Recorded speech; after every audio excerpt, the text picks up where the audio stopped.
It would be nice if one of the things that came out of this whole situation with the Wizard Liz being cheated on is the death of the whole high value woman concept. The idea of high value men and women has been perpetuated online for many years now. Wizard Liz, a major influence in how to be a high value woman space, has recently faced backlash as people turned against her and her content after she was tricked and cheated on by the supposed high value man, Landon. Hi, I'm Dana, and I wanted to thank everyone for helping me reach 1K. Help a friend out and subscribe for more. So, who is Wizard Liz really? Is she a relationship guru, a motivational speaker, an escort, a cloud chaser, or simply a woman with trauma trying to share her story and empower women to live their best lives? To uncover that, let's start from the beginning. Wizard Liz's online career began in 2021 on TikTok. Focused on being a baddie right now. I can't really work. Some people claim that one of her first videos titled How to Get Rich by Dating Rich Guys was deleted just 24 hours after being posted due to major backlash. After that, she shifted her content towards motivational, personal development, and self-love based videos, where she taught women how to value themselves and how to deal with men who don't treat them right. Walk away, honey. Walk away. You will find much better than him, okay? He is the bare minimum. He's under the bare minimum. He's in hell. Wizard Liz wasn't always rich, successful, or living the high life. In many of her videos, she talks about her traumatic past. She often opens up about her family, specifically her abusive father and her beautiful mother, who was the main provider and lived a very difficult life because of the partner she chose. And so my mom was very smart, she was very beautiful, but she didn't want any man, okay? She never wanted any man, she always was like high class. Every guy was always asking for her hand in marriage, but she was saying no. And then my dad one time saw her while she was driving at the stop, and he literally was like blinded by her beauty, and he was like, oh my god, I want to marry her. But my dad was very ugly. The reason why he was ugly is because he also had an ugly personality. Yeah, I really feel like people who are like dark on the inside, like evil almost. It starts to show on the face. You can see it in their eyes, you can see it in their face. And dad had no money, he wasn't good looking, and he was already married before and divorced, so that was the worst thing to do. That life taught Liz a valuable lesson. Don't date broke men with a broke mindset, or this is how your life will turn out. I heard that you don't know how to get spoiled by a man. And I heard that some of you, and honestly, my heart breaks every time I think about this, are paying for a man.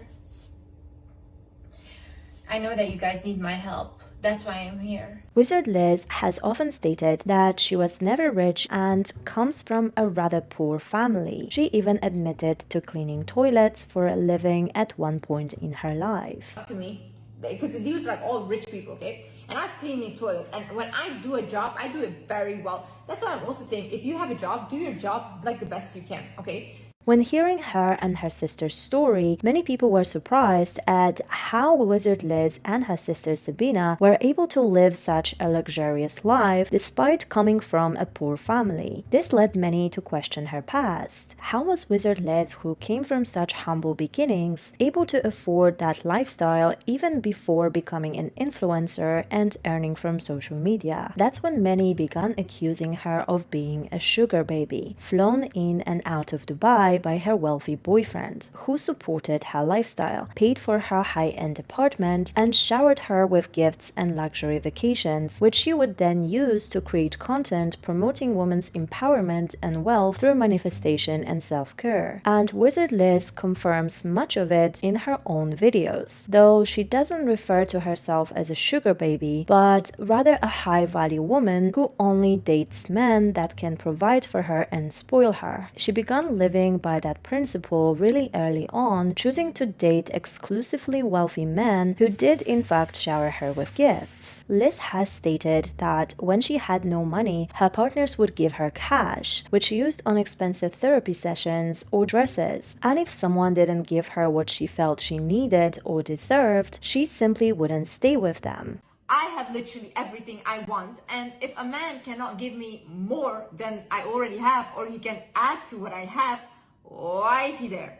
why am I dating someone? It doesn't make sense to me. If a person does not make you happier, more loved, or even wealthier, why are you there? I don't get it. When Liz was just 19 years old, she started dating her first boyfriend, who, you guessed it, was a multi-millionaire. Although he bought her expensive dresses, she was still broke. Her second partner, while perhaps not as wealthy, was a better provider in her eyes since he paid all her bills and made sure she never had to worry about money. Even during her relationship with Landon, Liz posted online that he spent $1 million on her. She also spoke about her expensive engagement ring, which she wanted to keep and sell, but was legally prevented from doing so, which further highlights how important it is to her that a partner spends money on her. Since Liz started posting on social media, both her opinions and actions seemed quite often contradictory. While it's normal for someone's views to evolve over time, the way she presents her advice, always with strong conviction, makes it difficult to take her seriously when those views keep changing. Imagine having a life coach who constantly changes their message. At some point, you'd probably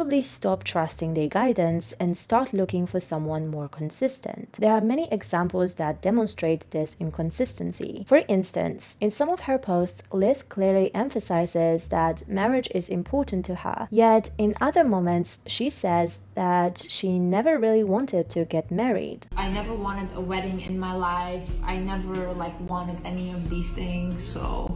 In one of her videos, she mentions that we shouldn't strive for luxury items or chase materialism. However, this contrasts sharply with the way she presents herself online, often posting photos in expensive outfits, luxury settings, and wearing high-end jewelry and accessories. She even creates content like Guided Money Manifestation, where she affirms that there's nothing wrong with wanting wealth or aspiring to a comfortable lifestyle. I had this one friend and she literally was dating this wealthy guy.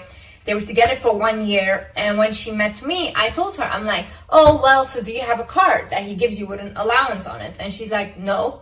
And I was like, why don't you have a card? Just don't be afraid to ask men for things. Men are literally not afraid to ask us for anything. They will ask you to take your clothes off in 2 seconds, so it doesn't matter. Ask them, give me money. On top of that, Liz also admits she would manipulate a man so that he would spend more money on her and buy her luxury items, and then go on to teach women online on how to do the same. Make sure that he knows what brands you like. Make sure that he just knows what you like. So in general, if he does want to gift you and without you knowing, then he knows what to gift you because he knows what you like. If you're walking in a mall, just look at the stores that you like, or go inside and be like, oh, let's just take a look, babe. Let's look at what I want, this and that. One moment, Liz talks about wanting a good provider husband and creating a happy and healthy family for herself. Next, she expresses a desire to be a super independent boss woman, someone who wants to be challenged and pushed towards her goals, and who doesn't want to get too comfortable or rely solely on a partner financially. Not only her words, but also her actions often contradict each other. For instance, Liz confidently claims she's so skilled at recognizing toxic people that she could practically have a doctorate in it, as well as that women shouldn't believe men based on their words but their actions. I feel like I deserve a PhD,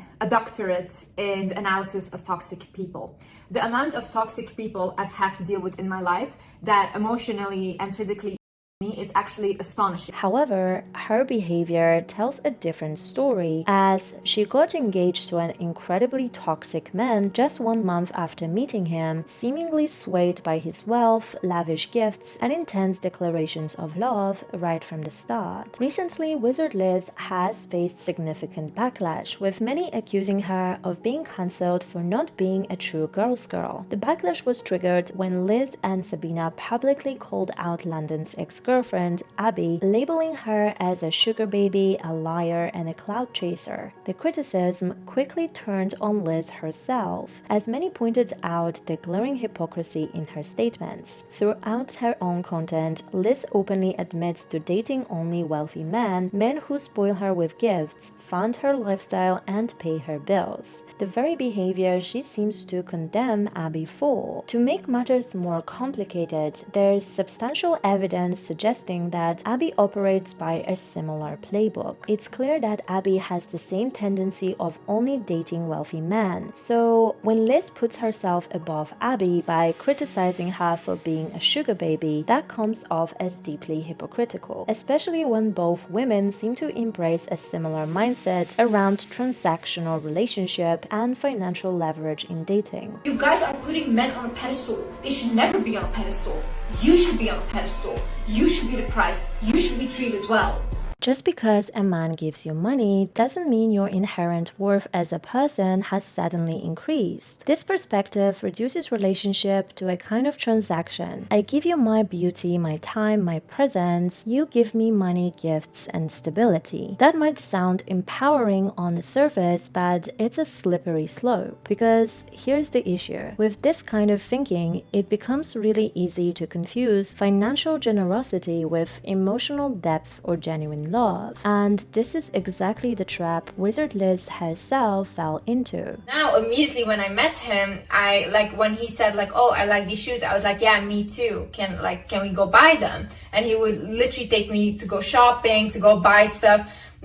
Just because I was already from the get-go, I was like, okay, yeah, let's go. The flash, the spending, the affection, all flooding in early can really cloud your judgment. And when you're conditioned to associate wealth with worth, you might not realize that what you're getting isn't love. It's control, it's manipulation, or even just empty performance. So, who is Wizard Liz really? She is undoubtedly smart when it comes to social media. She knows how to establish close relationships with her fans and be just controversial enough to be big on the internet. She clearly has charisma and an ability to speak with a lot of conviction, which is why she's amassed such large following. Her content taps into a real desire many women have to feel empowered, respected, desired, and often even provided for. But the way she frames empowerment often blurs the line between self-worth and materialism. Another concern is her inconsistency. She's changed her stance on major topics like marriage, independence, and money, yet she speaks in an authoritative, almost guru-like tone, which can be very confusing to a lot of people watching her. It's okay for someone to evolve and change their opinion, but the problem arises when someone markets themselves as a life coach while still clearly figuring life out.